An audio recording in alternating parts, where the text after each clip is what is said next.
Mesdames et messieurs, bienvenue à ce journal rétrospectif sur votre télévision numérique C24+. Débutons par cette information, le Parlement debout du parti politique UDPS Tshisekedi a primé vendredi dernier Madame Ayuna Saleh Olive Esther, directrice générale de Winner Group, pour ses actions sociales en République démocratique du Congo. Plus de détails dans cet élément d'Hilaire Nyoka, rendu par Jocelyn Mpoi.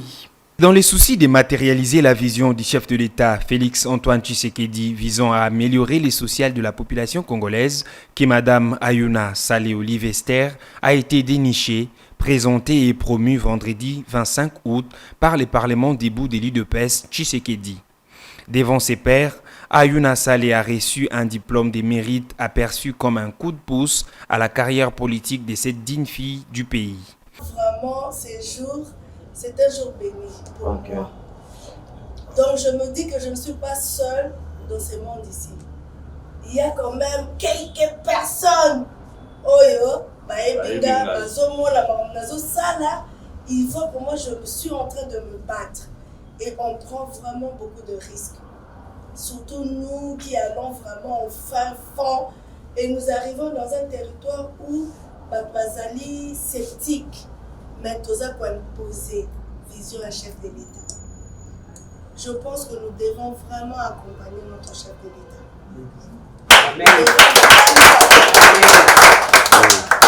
Il faut accompagner notre comité de l'État. Parce que ce qu'il est en train de faire pour nous, ça se voit et ça se sent.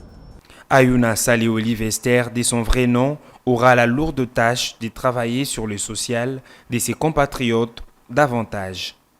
Après la réception de son diplôme, Madame Ayuna Saleh Olive Esther n'a pas caché son allégresse en ces mots. C'est différent quand on travaille, quand vous n'êtes pas connu et quand maintenant on vous connaît, c'est-à-dire qu'on va aller au-delà de notre capacité toujours pour arriver à suivre la vision du chef de l'État. Voilà, Félix Antoine Tshisekedi. Accompagnée par les ministères des Affaires sociales, la directrice générale de Winner Group a pris l'engagement à cette occasion d'accentuer encore plus son accompagnement de la vision du chef de l'État, celle d'améliorer les conditions sociales des Congolais. Signalons notamment que Mme Ayuna Saleh Olive Esther a tenu cependant à remercier son regroupement politique, Alliance pour les AAA et alliés A3A, pour son soutien en son endroit. Dans la semaine, le gouverneur intérimaire du Kasaï oriental, Julie Kalenga, a présidé ce vendredi 25 août la double cérémonie de prise d'armes et remise de l'étendard au nouveau commissaire provincial de la police nationale congolaise au Kasaï oriental, John Tchabouina Moïgo. Au cours de cette manifestation qui a eu lieu au stade Kachala Bonzola, l'autorité provinciale a appelé le nouveau patron de la PNC à lutter contre la prolifération des armes de guerre et le kidnapping. Les détails dans ce reportage suivi. En ces jours mémorables où il a plu au chef de l'État, président de la République démocratique du Congo, commandant suprême des forces armées et de la police nationale congolaise, son Excellence Félix Antoine Tshisekedi Tshilombo, dénommé le commissaire divisionnaire adjoint Tchabouina John à la destinée de la police nationale congolaise dans la province du Kasaï oriental. Qu'il daigne trouver ici, au nom du peuple est-kassaïen, l'expression de mes hommages les plus respectueux. Nous disons merci à tous les gouvernements de la République en général et plus particulièrement au vice-premier ministre, ministre de l'Intérieur, Sécurité et Affaires coutumières, qui ont voulu nous donner un commandement vigoureux en cette période cruciale où les élections pointent à l'horizon. À cette même période où notre province est secouée par des conflits de terre à travers nos différents territoires, entre autres Katanga et Niabi. Sur ce, notre police apolitique doit jouer pleinement son rôle de la sécurisation des personnes et de leurs biens, du maintien et du rétablissement de l'ordre public, tel que défini clairement dans notre Constitution, sous la houlette du commissaire provincial Tchabouina John, ici présent. Monsieur le commissaire provincial, notre soutien pour éradiquer la criminalité sur toute l'étendue de la province du Kasaï oriental est de mise. Vous devez sans repos vous attaquer à la prolifération des armes de guerre, lutter acharnement contre les antivaleurs et contre la montée du phénomène de kidnapping connu en Bujumaï sous le nom de Tchambula. Le même vendredi, nous avons été à la découverte des chutes Mbombo, une véritable bénédiction divine qui n'est pas encore exploitée dans la province du Kasaï central. Jean-Luc Chibangou nous a fait découvrir les merveilleuses bénédictions de ces chutes dans ce reportage suivi. Ces chutes peuvent à ces jours permettre à la province du Kasaï central ses premiers pas suivis de l'envol de son développement intégral. Situé sur la rivière Loloa, ces bijoux naturels a une forte puissance capable de contribuer à la production d'un courant haute tension qui pourra réaliser les rêves du feu Monseigneur Bakola Wailonga. Ces chutes peuvent produire du courant, c'était le rêve de feu Monseigneur Bakola Wailonga qui avait comme idée de développer le Kasaï. Et pour bien développer une région, une province, il faut nécessairement le courant électrique à haute tension ou à moyenne tension. Et ici, il y a plusieurs chutes. C'est pourquoi on parle des chutes. Il n'y a pas seulement une seule chute. Grâce au courant électrique, les startups peuvent naître, l'industrialisation de la province peut devenir effective et le décollage de cette entité peut être enregistré. Fortuna Lumuchimanga salue par ailleurs la pose de la première pierre sur ces sites pour la construction d'une centrale hydroélectrique. Pour ce prêtre du diocèse de Kananga, il est important que ces projets connaissent sa concrétisation afin de donner un nouvel élan de développement à la province du Kasaï central qui vit dans le noir en dépit de sa richesse en ressources hydrauliques. Et nous apprenons qu'on a posé la première pierre la semaine passée.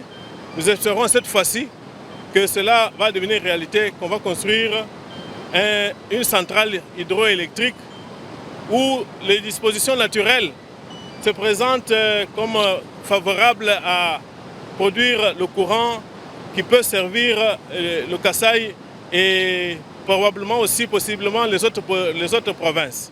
Une fois démarré, ces projets vont pallier à la difficulté en énergie électrique dans la province en attendant le méga projet dont la réalisation peut prendre beaucoup de temps. Le développement de Kananga, chef-lieu du Kasaï central en particulier et de la province en général, est une réalité si seulement si les efforts sont fournis pour que le courant électrique soit desservi à la population.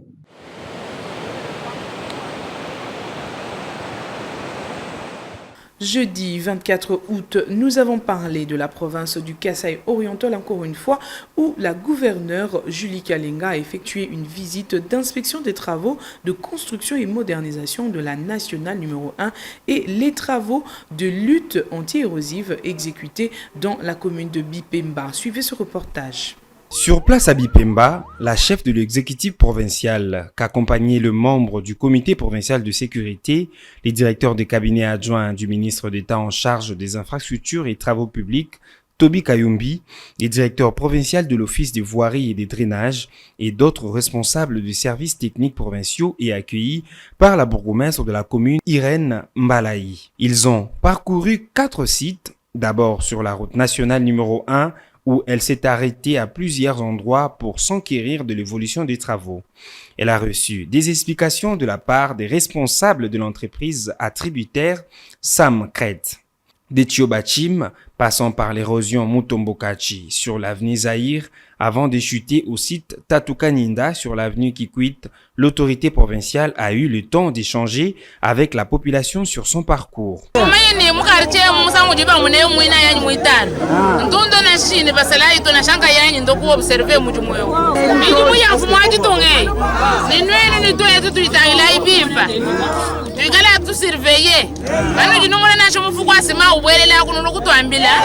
Pour ceux qui se plaignent de la pénurie en eau potable et de la hausse des prix des maïs, Kalenga Kabongo a permis sur place l'approvisionnement gratuit en eau à la bonne fontaine ou un bidon de 20 litres se vend à 200 francs, envisageant de réponses pratiques aux préoccupations de sa population.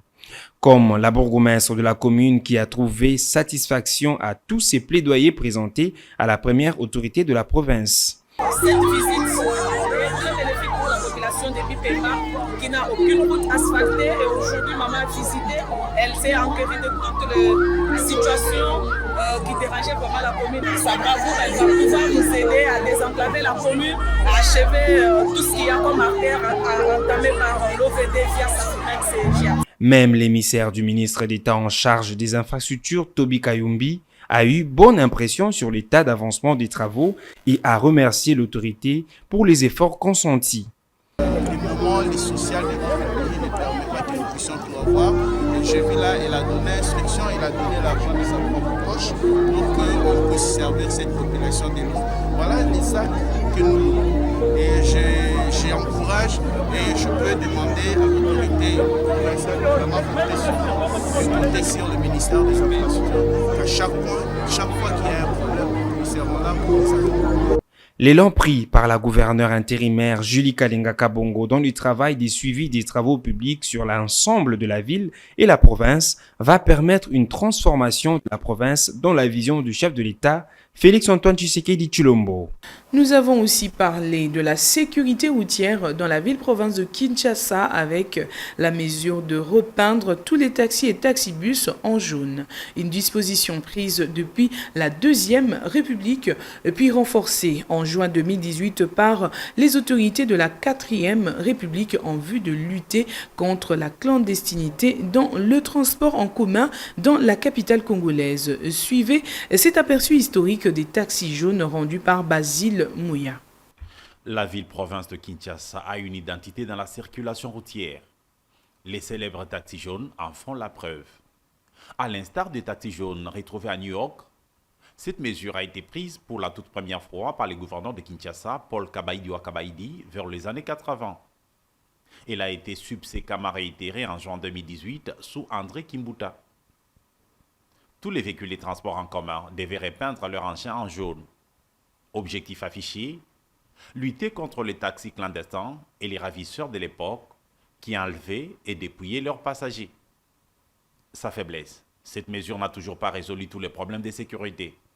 Et ce, au-delà de cette identité que les taxis jaunes offrent à la ville de Kinshasa. Pour rappel, l'origine de cette couleur remonte à 1915. Année durant laquelle l'entrepreneur américain John Daniel Hertz fonda une société de gestion de parcs de taxis à Chicago, la Yellow Cab Company, qu'il implanta d'ailleurs par la suite dans les principales villes américaines, dont New York. Mercredi 23 août, nous avons parlé du prolongement de 5 jours de la période de dépôt des traitements des dossiers de candidature à la députation provinciale et à l'élection des conseillers communaux de la CENI, soit du 23 au 27 août 2023. Suivez ce commentaire de Joël Mbombo pour plus de détails.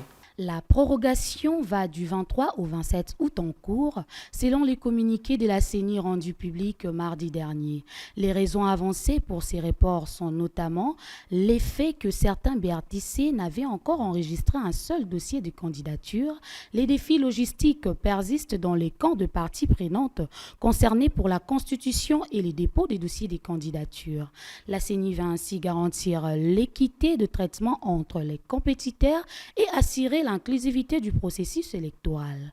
La CENI constate aussi que la plupart de partis et regroupements politiques ainsi que certains candidats indépendants sont concomitamment partagés entre la constitution des dossiers des candidatures à la députation provinciale et à l'élection de conseillers communaux ainsi que le traitement du contentieux de liste de candidatures à la députation nationale devant la Cour constitutionnelle.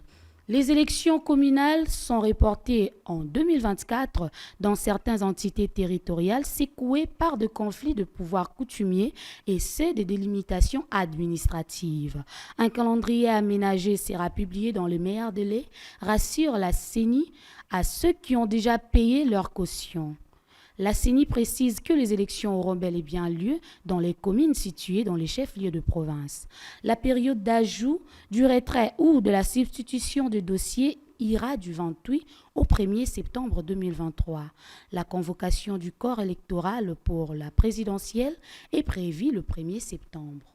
Ici à Kinshasa, dans le cadre du programme de modernisation des infrastructures routières à travers le pays initié par le chef de l'État Félix-Antoine Tshisekedi pour améliorer les conditions de vie de la population, la route BAT dans la commune de Lansele sera bientôt revêtue de sa nouvelle robe. Suivez l'état des lieux dans ce reportage de Mitterrand Mukumbi.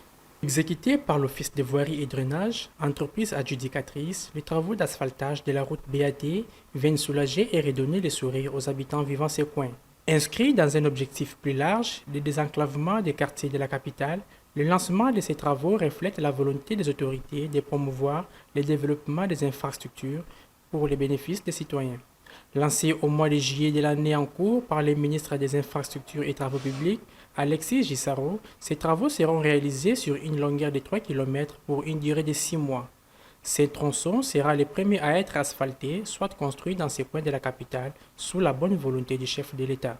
Satisfait du geste posé, la population y résidant déplore tout de même la lenteur dans l'exécution de ces travaux au risque de vivre les calvaires de la reprise de la saison pluvieuse. L'initiative est bien, tout le monde a zéro moto, au côté de 2000, 3000.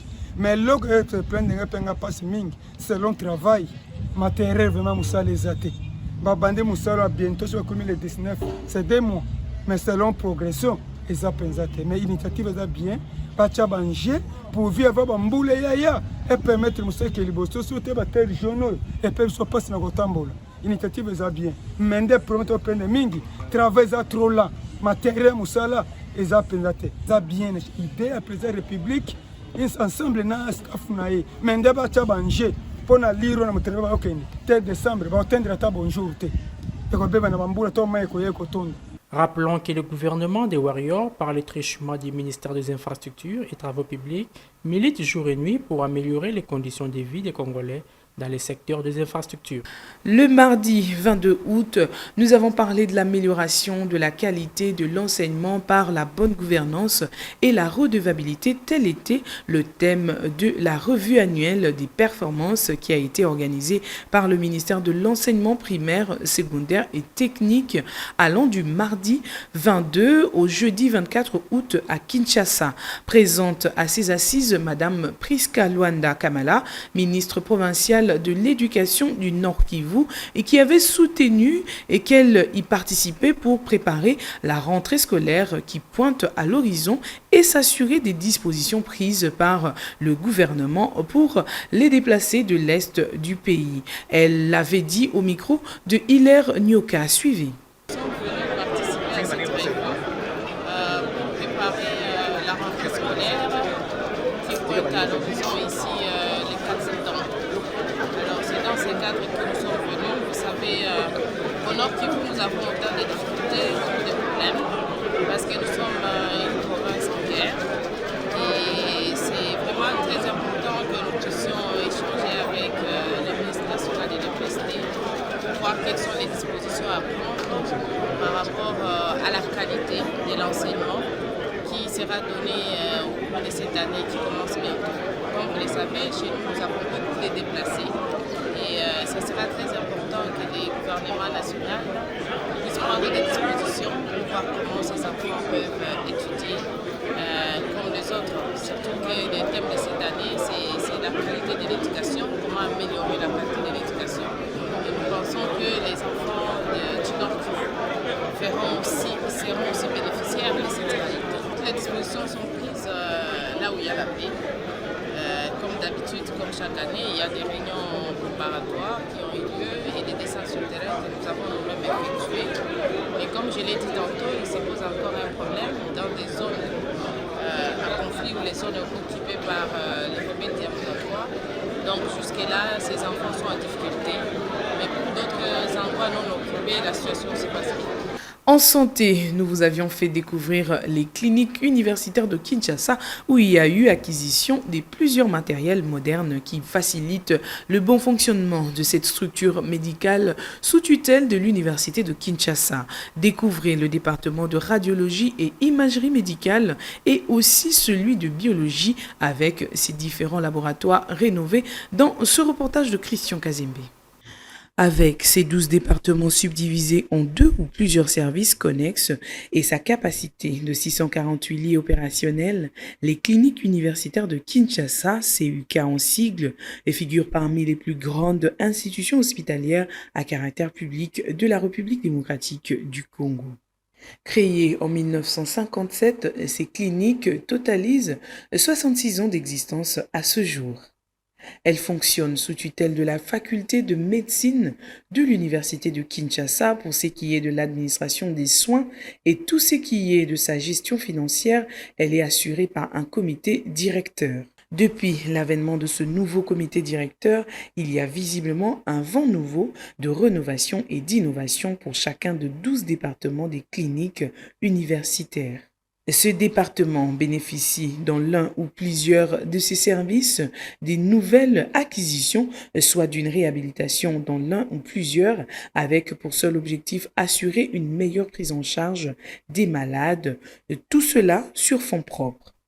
Dans le département de radiologie et d'imagerie médicale, le nouveau scanner acquis évite désormais le transfert des patients vers d'autres centres hospitaliers, ce qui permet une prise en charge rapide des patients. Sur la quasi-totalité des services du département de biologie qui subissent une réhabilitation, vient s'ajouter un plateau technique à la hauteur d'une institution sanitaire tertiaire.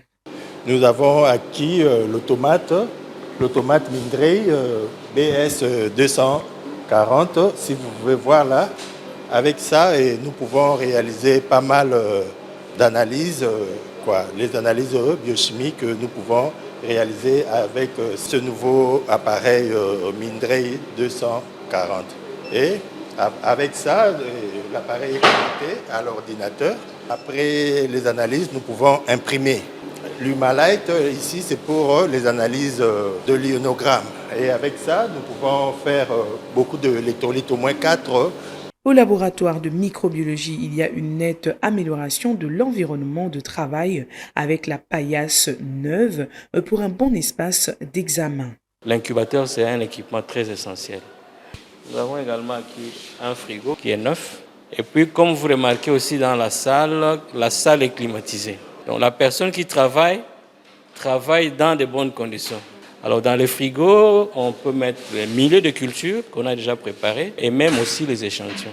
Quant aux différentes unités de services de biologie clinique telles que celle d'immunohématologie, celle de prélèvement et celle de la banque du sang, elles ont aussi acquis un nouveau plateau technique. De l'autre côté, il y a le rotateur pour permettre que le collier rouge et le concentré puissent être en mobilité continue. Nous avons une centrifugeuse pour avoir les sérums et les kilos. Nous avons l'automate. Avec cette acquisition, nous faisons beaucoup d'histoires, beaucoup d'analyses. Ça nous permet de doser les différents anticorps de l'hépatite B, anticorps de l'hépatite C, ainsi de suite, et l'hépatite E. Signalons qu'il y a cependant certaines difficultés qui font entrave au bon fonctionnement de ce département, entre autres les arriérés de paiement des entreprises conventionnées bénéficiant des services de ces unités médicales et aussi la difficulté liée à l'achat des réactifs pour certains examens. Lundi 21 août, la Cour constitutionnelle avait reporté le procès de l'ancien Premier ministre Matata et ses co-accusés au 4 septembre prochain. Des procédures non régulières sur l'identification des prévenus Matata Ponyo et Christophe Gobler avaient poussé le juge Dieudonné Kamuleta à reprogrammer le procès pour le mois prochain. L'annonce avait été faite le lundi 21 août par Dieudonné Kamuleta, président de la dite Cour. Le président de la Cour constitutionnelle est dans cet extrait choisi par John Elimbouyi. Suivez. Le problème qui se pose est la régularité de la citation à prévenu. La procédure n'est pas régulière en ce qui concerne le prévenu Matata Ponyo. À moins, il n'est pas présent. Donc on ne peut même pas demander à ses avocats s'il va couvrir le défaut. Là, il devrait d'abord lui-même être présent, vu le taux de la peine comminée pour l'infraction dont il est poursuivi. À l'intention de M. le greffier,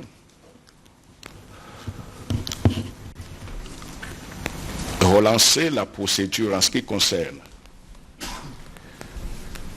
les prévenus Globler, Christo Stéphanous. Il a une adresse ici à Kinshasa. L'huissier instrumentant doit préciser à quelle adresse il s'est trouvé. Ne prenons pas des formules stéréotypées pour nous mettre en difficulté inutilement. Il a une adresse ici. Et pour M. Matata Pogno, il a une adresse connue ici. Qu'on aille instrumenter aux adresses connues, et je crois que si les gens sont là et ont refusé de prendre, mais l'huissier sait ce qu'il doit faire. Il lui dit, j'ai trouvé tel, il a refusé, c'est connu. Pas laisser et aller à la commune. Nous avons aussi été dans la province de Lomami, les travaux salutaires de lutte anti-érosive que mène l'Office de voirie et drainage sur le site Kapoumou et Saint-Martin dans la ville de Mounéditou sont au bord du sabotage, faute de décaissement des fonds restants. Alors que l'espoir était sur le point de renaître, les chantiers sont abandonnés et la saison pluvieuse s'annonce. C'est un reportage de Sylvain Fizemoukadi suivi. Depuis quelques semaines, les travaux d'élite anti-érosive sur les sites Cap-Mou et Saint-Martin à Mounéditou, deuxième ville de la province de Lomami, sont à l'arrêt. Aucun agent, ni machine de l'OVD, entreprise qui exécute ces travaux, n'est visible sur terrain. Alors que la saison de pluie s'annonce pour le mois de septembre prochain, la peur de la population de Mounéditou est si grande de voir les avancées déjà accomplies à ces deux endroits être sabotées par les eaux de pluie qui viennent de tous les coins de la ville ferroviaire. La crainte d'abord pour la pluie qui annonce la destruction de tout ce qu'on voit comme début de travaux qu'on a dû rompre et qui semble vraiment prédisposer beaucoup de gens à des risques multiples. Bon, les raisons avancées étaient dues à la tranche financière d'argent qui leur a été remise en première position, les 30% dont on parlait, qui n'ont servi que pour le débit de Séravin et celui de chez Cap-Mou, voire aussi le canal qui menait vers Néo. Des sources proches de l'Office de voirie et drainage, OVD en cycle, révèlent qu'il se pose un problème de financement. À les en croire, dès le départ, il n'avait que 30% de fonds décaissés par le gouvernement congolais à travers les fonds NER. Ça fait plus ou moins un mois que cette première tranche d'argent s'est épuisée et le chantier abandonné alors que l'espoir des Ditois était en train de renaître. C'est des chantiers anti-érosifs qui s'ajoutent à celui des Camouches où l'Office des routes est en pleine exécution des travaux sont à Mounéditou, une première depuis l'accession du président de la République Félix-Antoine Tshisekedi Tshilombo au pouvoir. Lors de son passage à Mounéditou en mission de service, le gouverneur de province Nathan Ilunga Nombi avait également visité ces différents chantiers. En tant que représentant du chef de l'État, Nathan Ilunga Nombi avait promis de saisir sa hiérarchie pour le décaissement des fonds restants, chose qu'il pourra également activer vu qu'il séjourne encore à Kinshasa, révèlent les sources du gouvernorat. Mesdames et messieurs, merci pour votre attention particulière. Au plaisir de vous retrouver pour nos prochaines éditions. Portez-vous bien.